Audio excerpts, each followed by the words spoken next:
About a week ago, just over a week ago, on the 14th of March, 13th to 14th of March, the Jewish community celebrated Purim. Purim is one of the feasts they celebrate. It's not one of the 7 feasts in the Leviticus 23, but it is a feast of the Jews, and it commemorates the story that we find in the book of Esther. And I thought that we might take a look at that story today. In fact, later in the year, I'm going to preach on the 7 feasts in the Bible, but I'm going to preach them at the time they fall in the calendar, and see what can we learn from those feasts about Jesus. But the Feast of Purim is about the story of Esther, and we're going to take a look at that story today.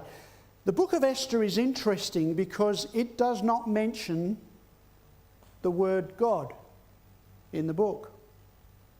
And, when they found the Dead Sea Scrolls in Qumran, they found scrolls or fragments of scrolls of every book of the Bible except the book of Esther. Now I say yet because they still find caves in and around that. A few years ago they found another cave with fragments in it, and so it may still be possible that they will find Esther. But the Essenes who were there in the Qumran desert, they were very conservative Jews, and they didn't include the book of Esther because it doesn't include the name God. However, if you were looking at the Sabbath school lesson today, I think the memory verse mentioned, how can you worship God whom you cannot see? If you can't love your brother whom you can see, how can you worship God who you can't see? And I believe the book of Esther reveals the God you cannot see. So let's have a look at it. You might want to turn to the book of Esther if you have your Bible with you. We're not going to read every verse. I did listen to the book of Esther this week on audio. It takes 35 minutes if you're interested. So I could just read the book, I suppose. But we'll pick up on certain parts of it. We won't read the whole thing. But it takes place in a place called Susa. About 6 years ago, 2019, I had the opportunity to go to Iran. I went to Iran for a week. And fascinating place. And there's lots of places in Iran that are associated with the Bible because of the Persian Empire. And I did go there. I was arriving 4 hours before everybody else, and I was arriving at midnight.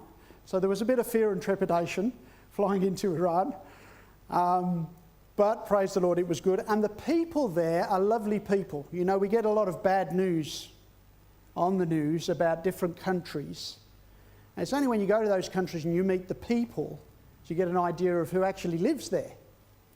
And the vast majority of the people we met in Iran were just lovely people. I mean, they were lovely to look at, and that was just the blokes.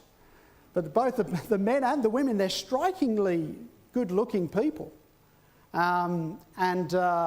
Just, nice, very hospitable people. So we were blessed in our time there. But we went to Susa, and Susa is in the south.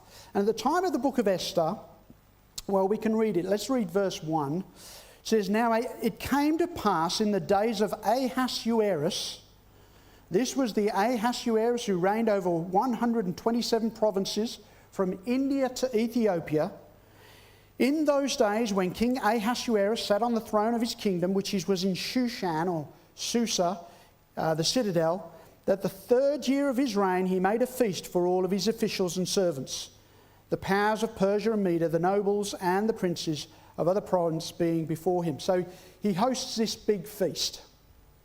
Now you've got to remember, as just said there, from India to Ethiopia, that's a broad kingdom. And he's hosting a feast for all these nobles. So they're coming from all over the empire to this feast. And if you want to know who Ahasuerus is, he's also called Xerxes the First. Ever heard of a film called 300? It's a pretty brutal, violent film, and it's about the battle between Xerxes and the Spartans, 300 Spartans at the Battle of Thermopylae. Well, this is the guy. Same guy. Ahasuerus, Xerxes I, he is this man. And so he hosts this feast for all his nobles, and his queen, Vashti, is also hosting a feast for a group of people, and in his, intoxicated state, the king says, call for Queen Vashti. I'd like to parade her in front of all my nobles. You know, who's probably a very beautiful woman, and, you know, he's sort of regarding her as a trophy wife, I suppose, and, you know, I want to parade. And she decides, I don't want to go. She chooses not to go. And, of course, in that culture, that had certain reprisals, I guess. And ultimately, Vashti was then barred from the king's presence. We're moving along. And so then, this is around 483 BC. About 5 years later, we get to the time where this has taken place, and the king is now looking for a new wife. Now, I don't know how many wives Xerxes I had, but some 500 years earlier, Solomon had how many wives? 25? 30. Do I have an increase on 30? 700 wives and 300 concubines. That's a lot of wives. And so this was not uncommon in those days. And I remember, do you remember Bill Thorson? Bill Thorson took a worship over at the Signs one time, and he was talking about the Twin Towers and how the planes that flew into the Twin Towers, and the people there that were committed those acts, they believed that they would go to paradise and have 70 virgins. That's their belief. And Bill Thorson sort of standing there, and he's a bit nervous, and he goes, I said to my wife, one's enough to me.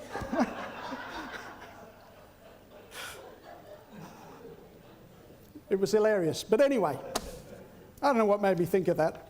But anyway, so the king has banished Vashti from his presence. He's not going to see her again. He's looking for a new wife, and his administrators suggest to him, why don't you gather a bunch of young women and choose a wife for yourself? And you come to chapter 2 of Esther. It says, after these things, when the wrath of King Ahasuerus subsided, he remembered Vashti, what she had done, and what had been decreed against her. Then the king's servants who attended him said, let beautiful young virgins be sought for the king, and let the king appoint officers in the provinces of his kingdom, that they may gather all the beautiful young virgins to Shushan, the citadel, into the women's quarters, under the custody of Haggai, the king's eunuch, custodian of the women, and let beauty preparations be given them. And so aren't you glad you live today in Australia? I mean, I don't know what happens in other countries, but aren't you glad you live here? But this would have been quite dramatic. Now, of course, ultimately, Esther is also in this group. If you look at verses 5 to 7, it says, in Shushan the citadel there was a certain Jew whose name was Mordecai, the son of Jair, the son of Shimei, the son of Kish, a Benjamite. And it goes on to say how they got there because of the captivity of Babylon. And it says, and Mordecai had brought up Hadassah, that is Esther, his uncle's daughter, for she had neither father nor mother. Now, Esther is Mordecai's uncle's daughter, so who is she to him? Thank you. Cousin. She's his cousin. And he has taken responsibility for her because her mother and father have died. The story of Esther is she is an incredibly courageous girl. I mean, you think about the background that she's lost her father and mother. She's being raised by her cousin. Now she's going to be gathered in with all these other huddle of young women who've been chosen out of the kingdom. I don't know that they would have had a lot of choice. And I guess, well, some people describe this, there's going to be a beauty pageant. Well, I've got a feeling there was a little bit more to it than the beauty pageant. Wasn't there, but I think that this would have been something of a traumatic experience. Yet it is amazing that Esther seems to have a very humble spirit, because she is a part of all of this. And then it says they had beauty preparations, and they lasted a year. I've got a date. When is it? A year from now. Getting ready for that meeting with the king. Because I guess in their minds, they're probably thinking this meeting is either going to make or break me. I mean, this is going to be it. Either I'm going to be the queen, or I'm going to be a cast-off. And Esther's going through this situation. Verse 8 of chapter 2. So it was when the king's command and decree were heard, and when many young women were gathered at Shushan the citadel under the custody of Haggai, that Esther also was taken to the king's palace. You notice it says she was taken. I don't think she volunteered. That Esther was taken to the king's palace into the care of Haggai, the custodian of the women. Now the young woman pleased him, and she obtained his favour. So he readily gave beauty preparations to her besides her allowance. Then 7 choice maidservants were provided for her from the king's palace, and he moved her and her maidservants to the best place in the house of the women. Esther had not revealed her people or family, for Mordecai had charged her not to reveal it. She did not tell the king that she was a Jew. Let's back up a little bit. 2,500 years ago, the Jews were living in Jerusalem, more than 2,500 years ago, and they got taken captive by Nebuchadnezzar to Babylon. They stayed there for 70 years. Mordecai's ancestors.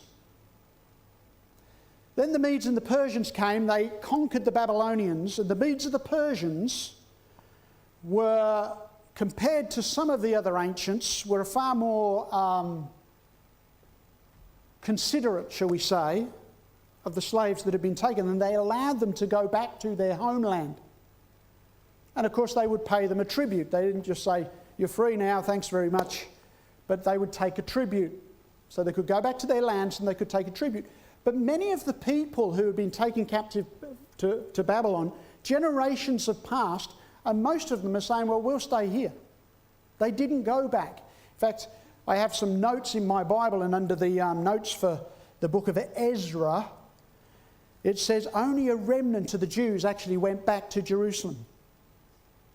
And so you have Jews, and you have Jews here in the Persian kingdom. Incidentally, didn't tell you this before, when we visited 6 years ago, when we visited Iran, in the north we went to Hamadan, which is the capital of the Medes. It was the capital of the Medes. You had the Medes in the north, the Persians in the south. Went to the capital of the Medes, and there you can go and visit a building that has the tomb of Mordecai and Esther. You can go and visit their tomb there. And it was, that tomb was looked after. There's about 5 Jewish families in that town. There were still remnants from this time.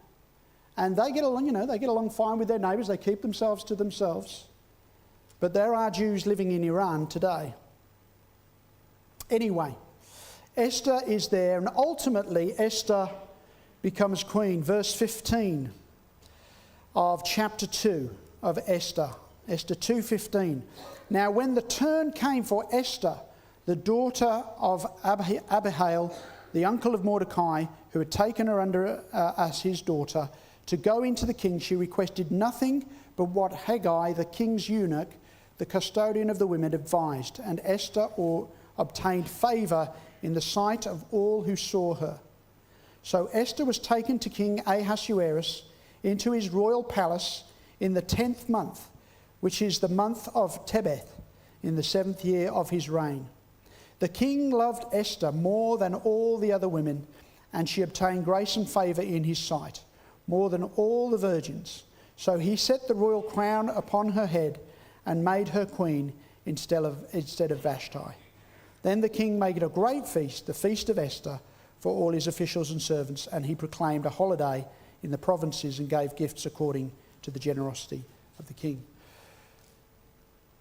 Again, this is what I say. Esther must have had an incredible character for her to be able to endure all of this. And it says she pleased the king. I mean, what kind of, you've got to have some kind of humility to be in that circumstance and still want to please the king. I mean, this to me is remarkable, and she's bravery beyond belief is what I would say about Esther. Well, the story continues, and we want to cut to the chase. Mordecai obviously is keen to keep an eye on Esther. What's happening with Esther? How's she going? And by the way, in the book Prophets and Kings, there's a note here in 601, Prophets and Kings. It says, "In the providence of God, Esther, a Jewess who feared the Most High, had been made queen of the Medo-Persian kingdom." In the providence of God. So God isn't mentioned in the narrative. But Prophets and King tells us that Esther feared the Most High God. That means she valued him more than anything else. And she becomes queen of the Medo-Persian kingdom. Mordecai, who's outside the palace, wanting to hear news of Esther all the time, trying to, get little bits of news. How's she going? Keeping her in his prayers, no doubt. Mordecai hears of a plot against the king. He manages to get a message to Esther.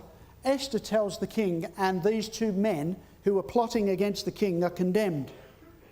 And the king says, make a record of this. And so a record is kept of the fact that this rebellion had been fostered. It had now been discovered and put down. It was discovered by Mordecai the Jew. So a record is made. Then you have another character called Haman. There's really, 5 characters. You've got Vashti, and Vashti has now moved off the scene. So you've got the king, you've got Esther, you've got Mordecai, and now there's a man by the name of Haman. Haman doesn't like Mordecai. Haman is a high official of the king, and he goes by and everybody sort of bows the head, but not Mordecai. Mordecai doesn't respect Haman. Haman has demonstrated that he's a man not to be trusted, and he wouldn't bow. And of course, Haman is, very annoyed. You're seeing everybody else give you respect, and Haman won't do it. Mordecai won't do it. And so he says, I'm going to persuade the king to not only destroy Mordecai, but all the Jews. Mordecai was known as a Jew. Remember, Esther, they don't know she's a Jew. He hasn't mentioned that to the king yet. She's been told not to. So Haman says, let's destroy not only Mordecai, I'm going to suggest to the king that we destroy not only Mordecai, but all the Jews in the empire. How big's the empire? From India to Ethiopia. That's a big empire. And he said, what date shall we choose to suggest to the king to destroy the Jews? Let's cast lots. They cast lots. And the lot in the original language is pur. And so Purim is about the casting of lots. That's the feast of Purim. Well, they cast lots, and eventually they suggest this to the king. And the king is persuaded by Haman to write a law that says, and this law is written in the first month of the year, and it's due to be carried out on the 12th month of the year. So at the end of the year. So they've got about 12 months to prepare for this execution of the Jews.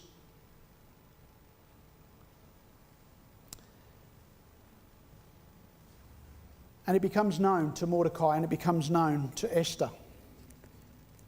Chapter 4, it says, when Mordecai learned all that had happened, he tore his clothes and put on sackcloth and ashes and went into the midst of the city. He cried out with a loud and bitter cry.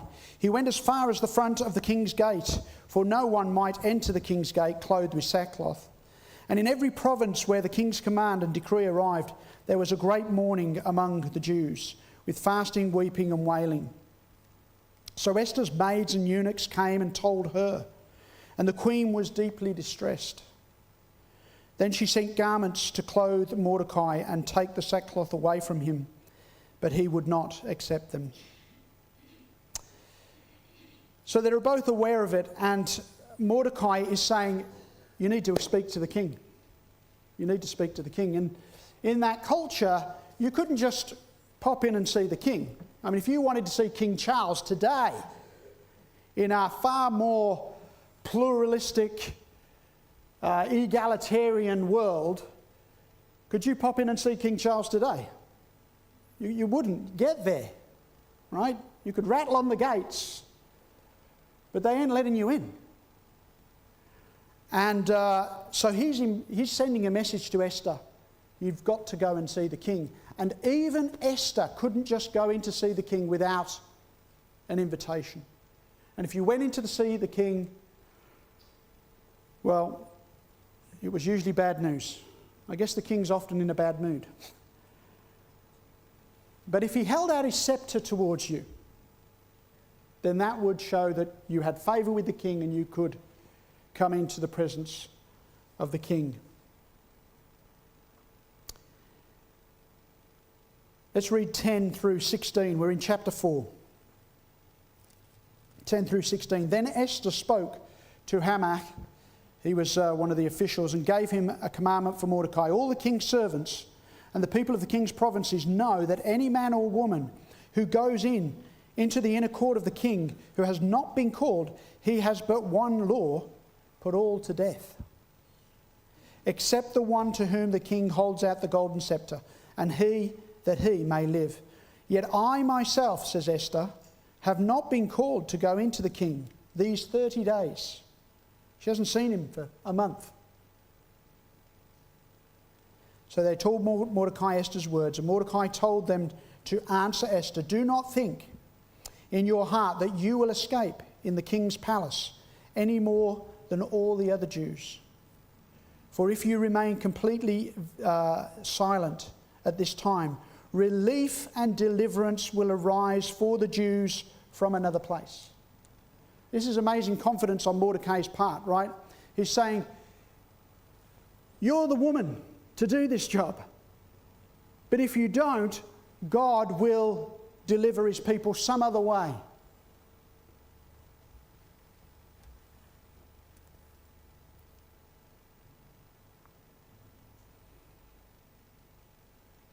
If you remain completely silent at this time, relief and deliverance will arise for the Jews from another place, but you and your father's house will perish. Yet who knows whether you have come to the kingdom for such a time as this? Then Esther told them to reply to Mordecai, go, gather all the Jews who are present in Shushan and fast for me. Neither eat nor drink for 3 days, night or day. My maids and I will fast likewise, and so I will go to the king, which is against the law. And if I perish, I perish. So Mordecai went his way and did according to all that Esther commanded him. I love the courage of Esther. Mordecai is assuring her, if you don't do this, I'm sure God will deliver his people some other way. Because it's God who's the deliverer. Right? We're just messengers. But Esther says, I'll go before the king, even though it could mean my life to do so. But I'll go anyway, and if I perish, I perish. I kind of think of, there's a couple of stories that come to mind when I read this. One is the three Hebrews with Nebuchadnezzar and the fiery furnace. They're saying, he's saying, go, either bow down and worship the image or go to the fiery furnace. And he calls them over and says, didn't you hear? And they said, we've no need to answer for you because we won't bow down to the image. And God may deliver us. God will deliver us, they say. But even if he doesn't, we want the king to know we won't bow down to the image. Of course, God ultimately does deliver them. But they were prepared to go to their death rather than transgress the commandment of God. The other one I think about is Gethsemane, where Jesus is in Gethsemane and he's talking to the Father and saying, if it's possible for this cup to pass from me, nevertheless, not my will, but thy will be done. And Jesus goes through with the plan of salvation and dies on a cross for you and me. If there's some other way, but there was no other way. And Jesus dies on a cross for you and I. And so Esther goes into the king. And of course the king, it's interesting because in chapter 6, it talks about this whole scenario. Not only does Haman want to destroy all the Jews, he's going to destroy Mordecai anyway. And so he builds this gallows and he's preparing to hang Mordecai on the gallows. And the next night the king can't sleep. I wonder why that was. God is intervening again. And he brings to the king's mind, wasn't there a man who foiled a plot to kill the king? Isn't there something in the records? That was Mordecai. What has been done for this Mordecai? Well, nothing yet. Well, something should be done. And he calls Haman in. And he says to Haman, what should be done for the one who honours the king? And Haman thinks it's him. And he said, you know what we should do? We should get the king's horse and, decorate the horse and put the man on it and put a crown on his head and give him the signet ring and all of that. And the king goes, that's a great idea. Do that for Mordecai. And Haman, you could imagine Haman's face. He's sort of beaming. This is going to happen to me. And then, and Haman ultimately gets hung on his own gallows. But because of Esther's intervention, the king issues another decree that's sent out to those 127 provinces from India to Ethiopia, telling the Jews that they can protect themselves, preparing the Jews so that the Jews would be saved. Ultimately, that's what happens. And from that day to this, then, they have celebrated the Feast of Purim each year. And like I said, it was a week ago Thursday that they celebrated Purim in honour of God's deliverance through Esther, through Mordecai, through the king writing that law. Okay, big deal. So what? What does that have to do with me and you? Why is this even important? Why preach about this today? I want to read to you from Prophets and Kings 6:05. It says, the trying experience that came to God's people in the days of Esther were not peculiar to that age alone. The revelator looking down the ages to the close of time has declared, the dragon was enraged with the woman and went to make war with the remnants of her seed who keep the commandments of God and have the testimony of Jesus. You see, ultimately, this is a battle between Christ and Satan. And Satan has been trying to wipe out Christ and wipe out his people and the followers of Christ. He just wants to wipe out the light. In fact, there's a verse I'm going to share that is in John 3, and some of us have learned John 3:16, but it's John 3:20 I just want to mention. John 3:16, well, I'll read the whole lot. For God so loved the world that he gave his only begotten Son, that whoever believes in him should not perish but have everlasting life. For God did not send his Son into the world to condemn the world, but that the world through him might be saved. He who believes in him is not condemned, but he who does not believe is condemned already, because he has not believed in the name of the only begotten Son of God. And this is the condemnation, that the light has come into the world, and men loved darkness rather than light, because their deeds were evil. This is verse 20 I want to pick up on. For everyone practicing evil hates the light. Satan hates the light. Satan was working through Haman. Haman hated the light that came from Mordecai. It irritated him that there was a Jew who would only bow before God. And he desired to shut out the light. But ultimately God prevailed and the people were saved. And in the end of time, there will be an attempt to put out the light once and for all.